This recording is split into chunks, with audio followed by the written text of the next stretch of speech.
ഈ കോട്ടയത്തേക്ക് നമുക്കൊന്ന് പോയാൽ കോട്ടയം ജില്ലയിൽ ആകെയുള്ളത് ഒരു ABC സെന്റർ മാത്രമാണ്. അത് പ്രവർത്തന സജ്ജവുമല്ല. ഒരു വർഷത്തെ ABC പ്രൊജക്ടർ കാലാവധി പൂർത്തിയായതോടെയാണ് സെന്റർ പ്രവർത്തിക്കാതെയായത്. പുതിയ പ്രൊജക്ടിന്റെ നടപടികൾ പുരോഗമിക്കുകയാണെന്നാണ് ജില്ലാ പഞ്ചായത്തിന്റെ വിശദീകരണം.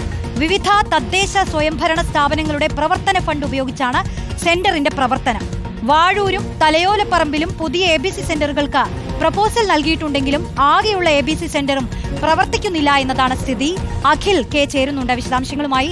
അഖിൽ, തിരുവനന്തപുരത്തെ ഒരു സാഹചര്യം ഇപ്പോൾ സുനിഷ വിശദീകരിക്കുകയായിരുന്നു. അവിടെയും നിലവിൽ ഒരു ABC സെന്ററാണുള്ളത്. ഒന്നുകൂടി വരുമെന്ന് ഇപ്പോൾ അറിയാൻ കഴിയുന്നു നമുക്ക്. എന്താണ് കോട്ടയത്തെ അവസ്ഥ? ഈ ആകെയുള്ളത് പ്രവർത്തിക്കുന്നില്ല എന്ന് പറയുമ്പോൾ പിന്നെ എന്താണ് ചെയ്യുക?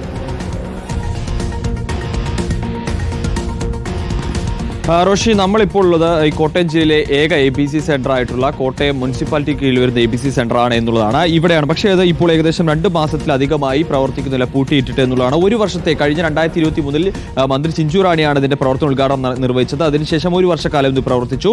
കൃത്യമായി തന്നെ ഒരു വർഷക്കാലം പ്രവർത്തിച്ചു എന്ന് തന്നെയാണ് നമുക്ക് ഇവിടുന്ന് മനസ്സിലാക്കാൻ സാധിക്കുന്നത്. ഏകദേശം 100ഓളം നായ്ക്കളെ സൂക്ഷിക്കാനുള്ള കൂടുകളടക്കം സജ്ജീകരിച്ചുകൊണ്ടുള്ള, അതായത് വിവിധ തദ്ദേശ സ്വയംഭരണ സ്ഥാപനങ്ങളുടെ ഫണ്ട് ഉപയോഗിച്ചുകൊണ്ടാണ് ഈ ABC സെന്റർ പ്രവർത്തനം ആരംഭിച്ചത്. പക്ഷേ അതിനുശേഷം ഈ കഴിഞ്ഞ 2 മാസം, ഒരു വർഷത്തെ പ്രൊജക്ട് ആയിരുന്നു. ഒരു വർഷത്തെ പ്രൊജക്ട് പൂർത്തിയായതോടുകൂടി തന്നെ സ്വാഭാവികമായും അതിന്റെ ഉദ്യോഗസ്ഥരും ഡോക്ടർമാരടക്കമുള്ളവർ മാറ്റേണ്ടി വരും. അതിനുശേഷം പുതിയ ഡോക്ടർമാരെയും അതുപോലെ തന്നെ അതിനുവേണ്ട സ്റ്റാഫുകളെയും കിട്ടാത്തതാണ് വൈകിപ്പോയതെന്നുള്ള കാര്യമാണ് നമ്മൾ ജില്ലാ പഞ്ചായത്ത് സംസാരിച്ച് മനസ്സിലാക്കാൻ സാധിക്കുന്നത്. ഈ വരുന്ന മാസം 25-ാം തീയതി വീണ്ടും പ്രവർത്തനം ആരംഭിക്കും. ഡോക്ടർമാരെയൊക്കെ ഇതിനോടകം തന്നെ നിശ്ചയിച്ചു കഴിഞ്ഞു. ജില്ലാ പഞ്ചായത്ത് യോഗത്തിൽ ചേർന്ന് അതിന്റെ ഒരു അപ്രൂവൽ കൂടി ലഭിച്ച് 25-ാം തീയതി പ്രവർത്തനം ആരംഭിക്കുമെന്നാണ് പറയുന്നത്. പക്ഷേ നിലവിൽ ഇപ്പോൾ ഇത് പ്രവർത്തിക്കുന്നില്ല, അല്ലെങ്കിൽ നിലവിലൊരു ജില്ലയിൽ ഒരു പ്രവർത്തിക്കുന്ന ABC സെന്റർ പോലും ഇല്ല എന്നുള്ളതാണ് കോട്ടയത്തെ അവസ്ഥ എന്ന് പറയുന്നത്.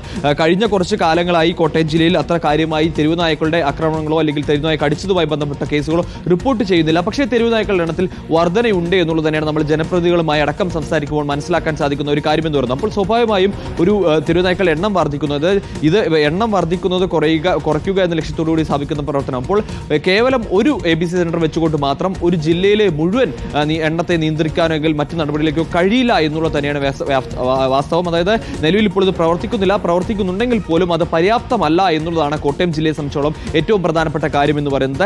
നിലവിൽ 2 സ്ഥലങ്ങളിൽ, ഒന്ന് വാഴൂരും മറ്റൊന്ന് തലയോലപ്പറമ്പിലും പുതിയതായിട്ടുള്ള ABC സെന്ററുകൾക്ക് പ്രപ്പോസൽ വെച്ചിട്ടുണ്ട്. പക്ഷേ അതിനുള്ള അനുമതി ഇപ്പോഴും ലഭിച്ചിട്ടില്ല എന്നുള്ളതാണ്. അപ്പോൾ ഇവിടുത്തെ ജനപ്രതിനിധികൾ അടക്കമുള്ള ആളുകളിൽ നിന്ന് നമുക്ക് മനസ്സിലാക്കാൻ സാധിക്കുന്നത് ഈ ABC സെന്ററുകൾ അനുമതി നൽകേണ്ടത് എത്രയും പെട്ടെന്ന് തന്നെ വേണം എന്നുള്ളൊരു ആവശ്യം കൃത്യമായി തന്നെ അവർ ഉന്നയിക്കുന്നുണ്ട് എന്നുള്ളത് തന്നെയാണ്. ആ പുതിയ സെന്ററുകൾ, അത് നിലവിൽ ഇത് തുറന്ന് പ്രവർത്തിക്കും, 25-ാം തീയതി പ്രവർത്തിക്കുമെന്ന് പറയുന്നുണ്ട്. അപ്പോൾ അത് കൃത്യമായി തന്നെ തുറന്ന് പ്രവർത്തിക്കേണ്ടതുണ്ട്. അതോടൊപ്പം തന്നെ പുതിയ 2 സെന്ററുകൾക്ക് കൂടി പ്രവർത്തന അനുമതി കൂടി നൽകേണ്ടതുണ്ട്, അല്ലെങ്കിൽ പുതിയ പ്രപ്പോസൽ അപ്രൂവ് ചെയ്യേണ്ടതുണ്ട് എന്നുള്ള കാര്യം കൂടി വളരെ പ്രധാനപ്പെട്ടതാണ് എന്നുള്ളതാണ്. അതായത് ഈ തെരുവുനായ ശല്യങ്ങൾ കുറവ്, അല്ലെങ്കിൽ തെരുവുനായുടെ ആക്രമണങ്ങൾ കുറവാണെങ്കിൽ. എന്തായാലും മിയ ഫൈസലിന്റെ മരണത്തിന് ശേഷം തന്നെ ആരോഗ്യമന്ത്രി സംസാരിച്ച വാക്കുകളിൽ അവർ പറയുകയുണ്ടായി, അതായത് അടിയന്തരമായി നടപടികൾ സ്വീകരിക്കും.